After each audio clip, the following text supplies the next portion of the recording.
Yo, this right here, this ain't just another rap beef update. This is the end of an era. Because after years of subliminals, sneak disses, and silent chess moves, Drake has officially lost his final battle against Kendrick Lamar. Yeah, you heard that right. The sixth god just got dethroned by the Compton King himself. Now the streets are on fire. Social media's in meltdown mode. Fans are divided, OVO's gone quiet, and Kendrick's camp. They're celebrating like it's championship season. But what really went down behind the scenes? What pushed Drake to finally tap out after nearly a decade of throwing lyrical jabs and calculated shade? Sources close to both camps claim it's deeper than rap. We're talking family ties, industry politics, and exposed secrets that Drake thought would never see daylight. The tension boiled over when a new track surfaced that Kendrick allegedly leaked, a track that might have ruined Drake's legacy for good. And the craziest part? Even Drake's own inner circle might have turned on him. Allegedly. Stay tuned, because what started as a rap battle has now turned into a full-blown industry war. And the truth behind how Drake lost everything might just shock you. For years, the tension between Drake and Kendrick Lamar was like an earthquake waiting to hit. Everyone knew it was coming, but nobody knew when. It started off subtle, quiet, hidden in bars, interviews, and calculated industry moves. But deep down, both of them knew. Only one could be the greatest. Back in the day, when Drake dropped Take Care, he was untouchable. The industry loved him, fans worshipped him, and even the OGs respected him. But then came this quiet storm from Compton, a poet with fire in his lungs and nothing to lose. Kendrick Lamar. He didn't care about the fame or the filters. He cared about the truth, and that's what scared Drake the most.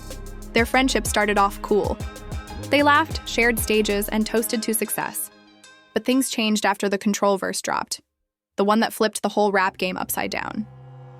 Kendrick called out names, but everyone could feel the weight behind his tone when he mentioned Drake. It wasn't hate, it was a warning shot. And Drake felt it. Fast forward a few years. Drake's on top of the world. Albums going platinum, selling out arenas, building empires. But Kendrick? He was quiet, almost too quiet. Fans assumed the beef had died. But insiders say Kendrick was just waiting, collecting ammo, studying Drake's every move, every slip-up, every ghostwriting rumor. Then, the cracks started to show. In early 2025, whispers began circulating. Anonymous producers were hinting that Drake's upcoming project was in trouble. There were delays, rewrites, and tense arguments inside OVO headquarters. Some say Drake wasn't just battling the industry, he was battling himself. One OVO insider told Candidly Cassie, Drake's energy changed. He stopped trusting people. He was paranoid that Kendrick had something planned. He'd sit in the studio at 3 a.m., scrolling Twitter, looking for leaks. He was obsessed. And then, the leak happened. Out of nowhere, a mysterious track surfaced online. It wasn't polished. It wasn't official. But fans recognized the voice. It was Kendrick, and the lyrics, brutal. He took direct shots at Drake's loyalty, authenticity, and even his family. The internet exploded within hours. Some called it the final nail in Drake's coffin. But what shocked fans the most wasn't the track itself. It was Drake's reaction. Instead of firing back, he went silent. For weeks. No cryptic posts. No statements. Just silence. That silence made the world suspicious. Did Kendrick finally break the unbreakable? Behind the scenes, sources close to Drake claimed that the leak wasn't just a random drop. It was planned. Someone from Drake's own circle handed it to Kendrick's team, an anonymous engineer revealed. Drake's been betrayed by people he's fed for years. Meanwhile, Kendrick's camp stayed cool. They denied everything, posting cryptic tweets like, "The truth always raps louder." The internet turned into a war zone. Fans were picking sides. Hashtags like "Dear K. ended Drake" and "Were Drake still the GOAT" trended nonstop. Even celebs chimed in. J. Cole allegedly called both sides and tried to calm things down, but it was too late. The beef had gone nuclear. Then came the most shocking twist, a deleted post from Drake's private account. A screenshot leaked to blogs showing Drake writing, "I'm done fighting ghosts. Let the world see the truth." Nobody knew what it meant. But one thing was clear. Drake was tired. The man who built his empire on confidence and control was losing grip. And Kendrick knew it. One night, fans noticed something strange. Kendrick's Spotify page updated with a new single titled "Crown Cracked." Within minutes, the track broke streaming records. The lyrics were sharp, emotional, and surgical. He never said Drake's name, but every bar screamed it. You built a kingdom out of mirrors and mist. I build my throne from pain you dismissed. It was poetry wrapped in venom. And it stung. Within hours, Drake's name was trending again. Memes flooded the internet. Old interviews resurfaced. Even industry veterans began whispering, maybe it was finally over for the Six God. But here's the thing. Drake wasn't done yet. While everyone thought he'd folded, he was in the studio. Not to drop another diss, but to tell his side. What he recorded next would either save his career or destroy it completely. Because for Drake, this wasn't just about lyrics anymore. It was about legacy, about loyalty, about revenge. And in the next 48 hours, that revenge would take a turn nobody saw coming. When the world thought Drake was finished, he did what he's always done best. He disappeared. No appearances, no cryptic IG captions, no midnight tweets, just silence. But behind the scenes, inside his Toronto mansion, the lights never went off. Drake was plotting. According to OVO insiders, he locked himself in his home studio for days, sleeping 2 hours at a time, barely eating, obsessing over beats and verses. You could hear him screaming into the mic, one engineer said. It wasn't the polished Drake we knew. It was raw, angry, personal. The tension reached a breaking point when word got out that Drake had called in reinforcements, some of the biggest names in the game, including producers who used to work with Kendrick. He wanted to hit back with something that didn't just clap back, the source added. He wanted to end Kendrick. Rumors swirled that Drake's team was planning a 3-part diss trilogy inspired by classic rap feuds. But here's the twist. Someone leaked part of Drake's unreleased diss track, and the leak didn't come from the outside. It came from within OVO. A name started floating around. Noah 40 Shabib. Now, 40 has always been Drake's right-hand man, the one person who never left his side. But whispers claimed even 40 was uncomfortable with the direction Drake was taking. Drake was ready to drag everyone, one insider revealed, even people who had nothing to do with it. He wasn't thinking straight. He wanted blood. When the partial leak hit Reddit, the internet went wild. The snippet had Drake questioning Kendrick's family, upbringing, and calling him a false prophet. Fans were split. Some called it Drake's greatest work since Back to Back. Others said he'd gone too far. But the real twist: Kendrick didn't respond. Instead, he posted a photo on Instagram. No caption, just a crown, cracked in half, lying in a puddle of champagne. The post broke the internet. Within minutes, the comments flooded. This man already won. Drake's done. Compton don't play. Behind the scenes, sources close to Kendrick say he had already heard Drake's full track before it dropped. Someone from Drake's studio allegedly sent it to Kendrick's manager. Kendrick didn't need to respond, one insider said. He was 5 moves ahead. This was chess, not checkers. And that's when things got ugly. Drake felt betrayed, not just by his team, but by the entire industry. People who once praised him suddenly fell silent. Streaming platforms stopped promoting his songs. Even one of his longtime sponsors allegedly pulled a campaign, citing public image risks. He took to IG Live, unplanned, emotional, angry. Y'all want me to be the villain? Fine, but just know I built this. Every one of you ate because I made this space cool, he said, pacing back and forth, eyes tired but burning. Don't ever question my pen, don't ever question my legacy. The clip went viral. Fans flooded the comments with mixed reactions, some praising his honesty, others calling it a meltdown in real time. But Kendrick stayed silent. He didn't tweet. He didn't drop music. He didn't even acknowledge Drake. That silence was louder than any diss track. Then came the trap. A mysterious flyer started circulating online, a private listening event in Los Angeles, hosted by TDE. The title? The Last Verse. Fans assumed it was Kendrick's next album drop. But insiders later revealed that the event was something else entirely, a funeral for Drake's reputation. At the event, industry elites, journalists, and a few influencers gathered. Phones were confiscated. Cameras banned. What they heard inside shocked everyone. Kendrick played a hidden track, one that featured actual voicemails, conversations, and sound bites allegedly from Drake's own circle. The lyrics tore into Drake's manufactured image, claiming his empire was built on borrowed voices and broken promises. A producer who attended told Rap Daily, The room was dead silent. Nobody moved. When the song ended, people just stared at each other. It felt like witnessing history, or the end of it. The next morning, word got out. Hashtags like Doris, the last verse, and Drake exposed trended worldwide. YouTubers, TikTokers, and journalists tore apart every lyric. They tried decoding the hidden meanings, replaying snippets, and claiming they recognized certain voices in the track. Drake's PR team scrambled to deny everything. They released a statement saying, "No such voicemails exist. The claims are fabricated and defamatory." But it was too late. The damage was done. Memes, reaction videos, think pieces all flooded the timeline. Even brands began distancing themselves subtly. Overnight, Drake's unshakable image began to crumble. Inside OVO, things were falling apart. Reports surfaced that some producers quit mid-project. A source told District Trending Drake was furious. He accused everyone of leaking. He smashed his phone, kicked people out.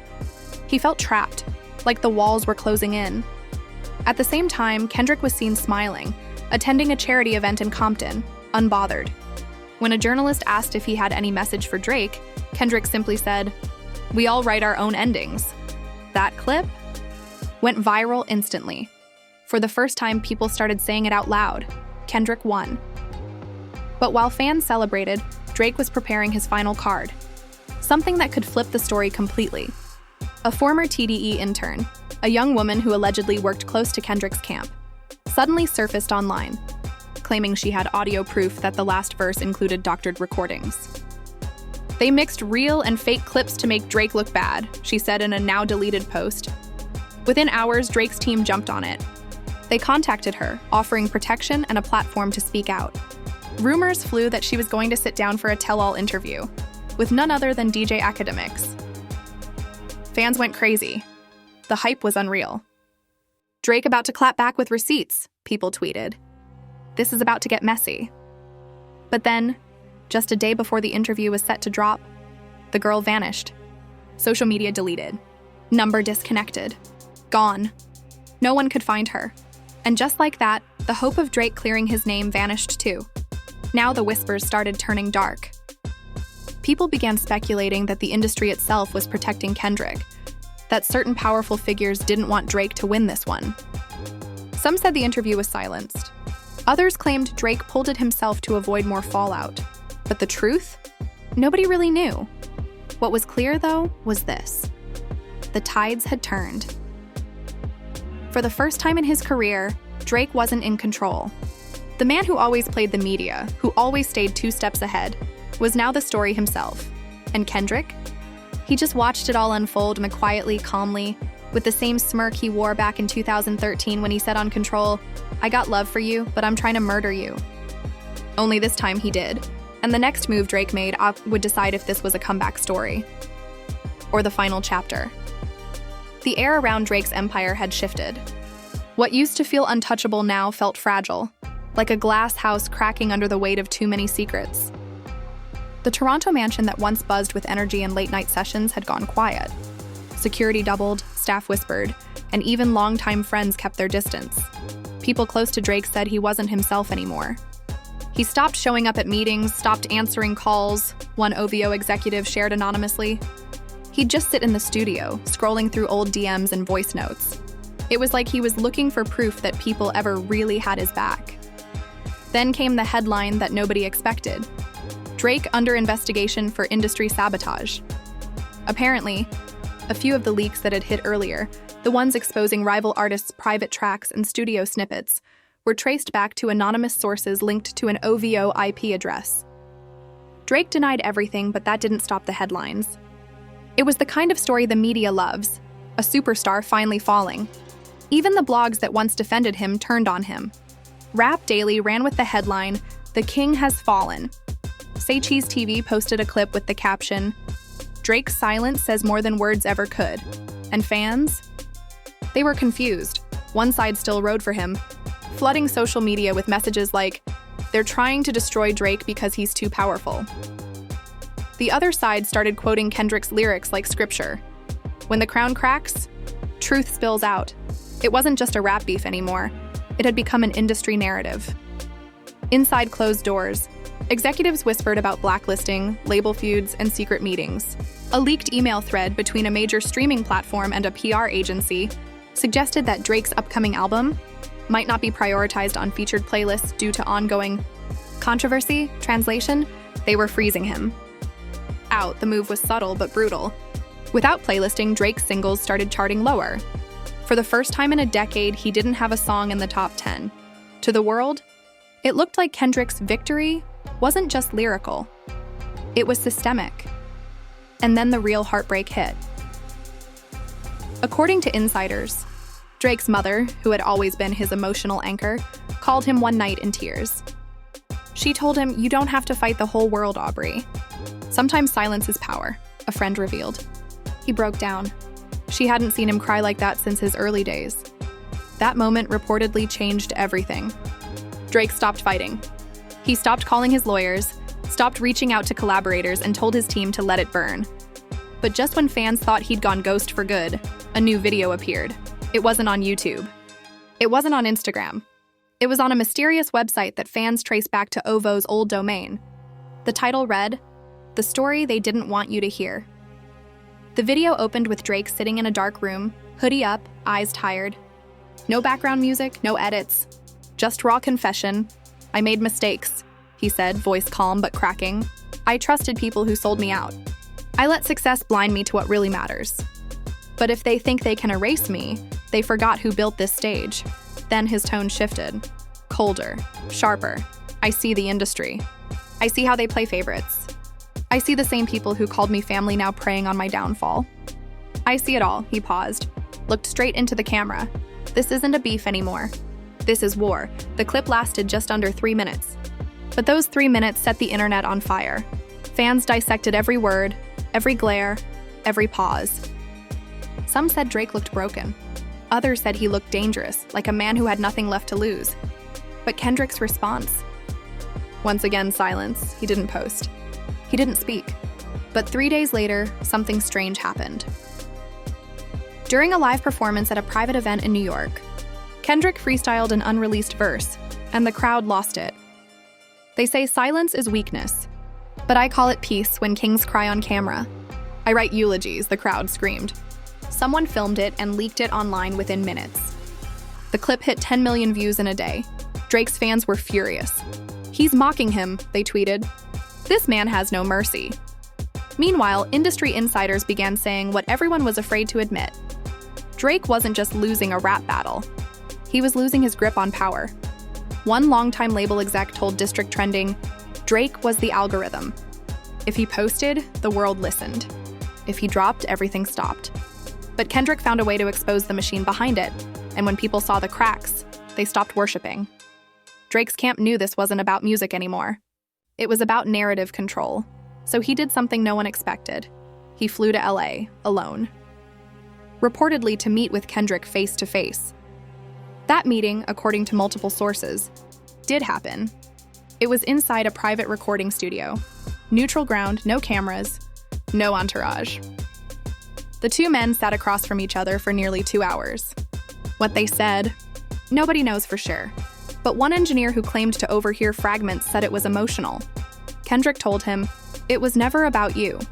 It was about what you represent." And Drake said, "I represent survival." Kendrick replied, "So does a ghost." Then it went quiet.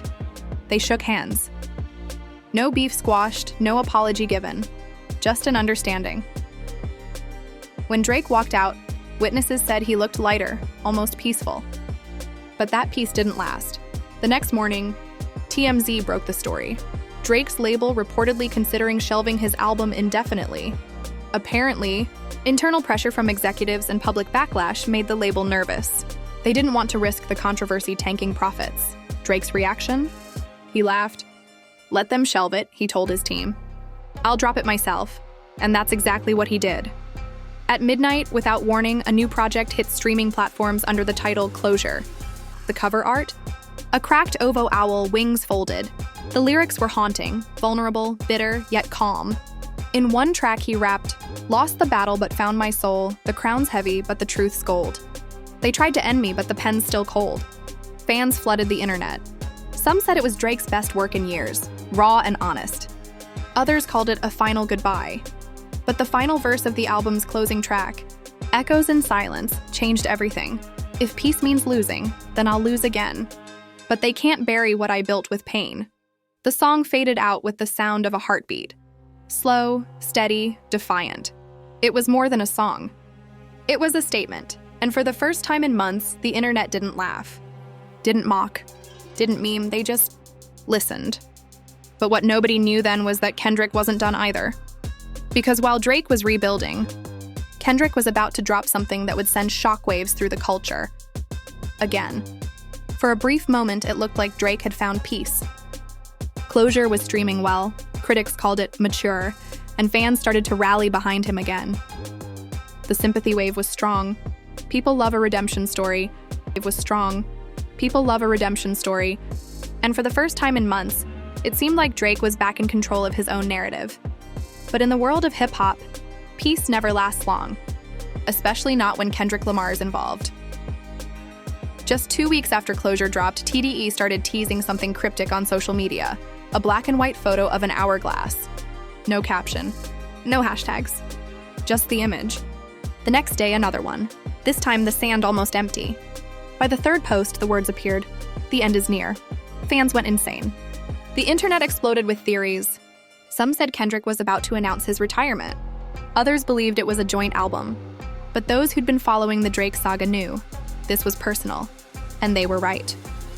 At midnight, Kendrick dropped a surprise short film on YouTube titled The Last Candle. It wasn't just music, it was cinema. The 14-minute film showed a Drake lookalike wandering through a crumbling mansion, chasing ghosts of his past while his reflection mocked him in every mirror.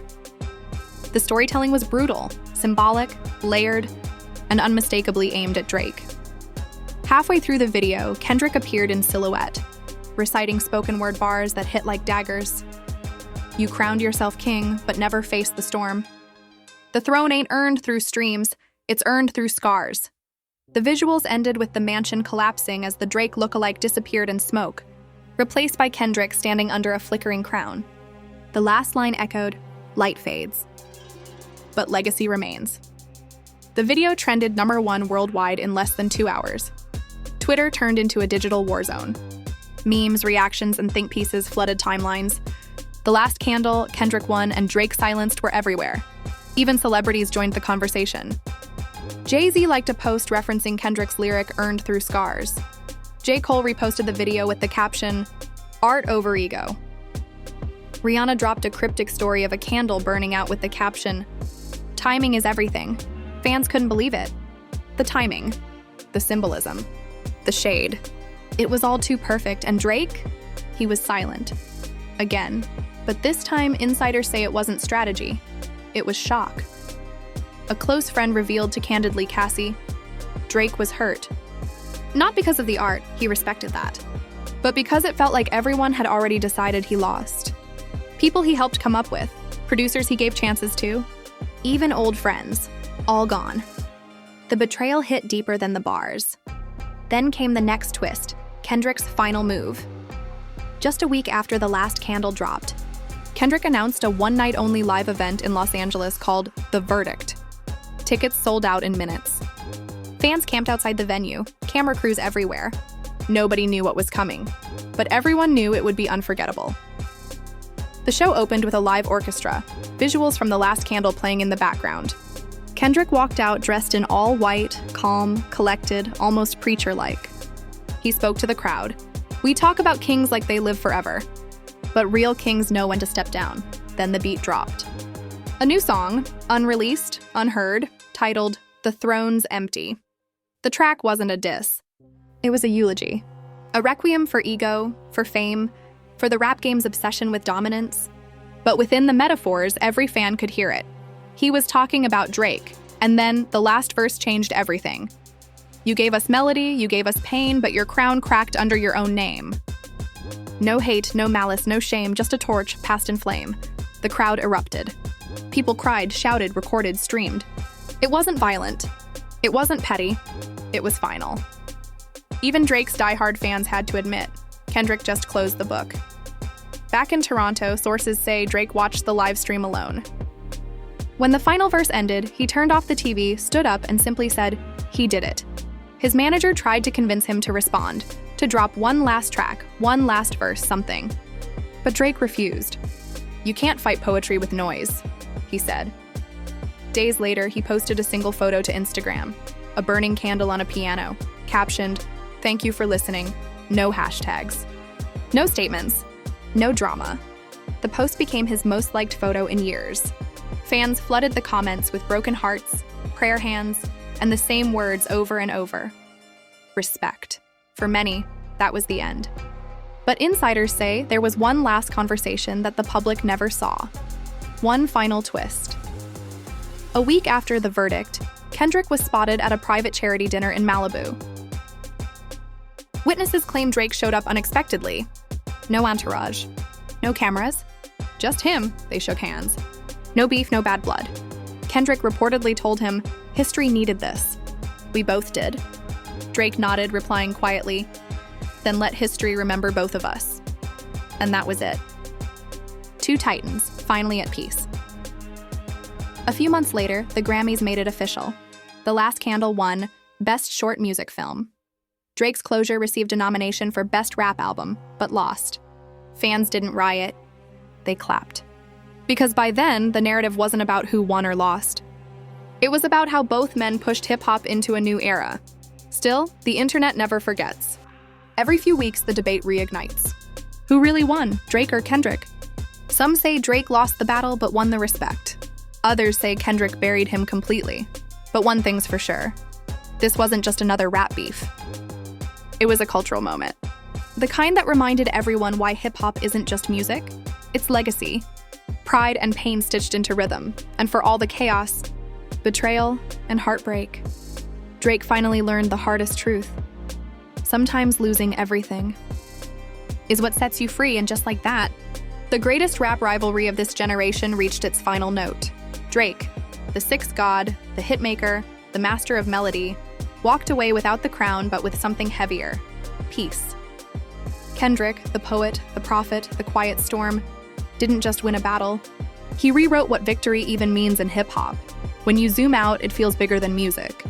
It's about two men who gave everything to their art: the pressure, the paranoia, the pride. It's about how fame can feed you one day and starve you the next. About how a single verse can change the whole culture overnight. But the question still burns. Did Drake really lose? Or did he finally escape the game he built? Because here's the truth. Every legend eventually faces the mirror. Some shatter it, others walk away. Drake chose to walk. Kendrick chose to write. And somewhere between those two choices, history was made. So now it's your turn, viewers. What do you think? Did Kendrick truly end the Drake era? Or did Drake flip the script and end it on his own terms? Was this a defeat or a rebirth? Drop your thoughts in the comments right now. We want to hear who you think walked away the real winner. And if you made it this far, smash that like button, hit subscribe, and turn on post notifications. Because this saga might be over, but the drama in hip-hop, it never sleeps. This is your boy signing off, bringing you the real, the raw, and the rumors that keep the culture talking. Until next time, stay tuned. Stay woke, and remember, in the game of kings, the crown always finds a new head.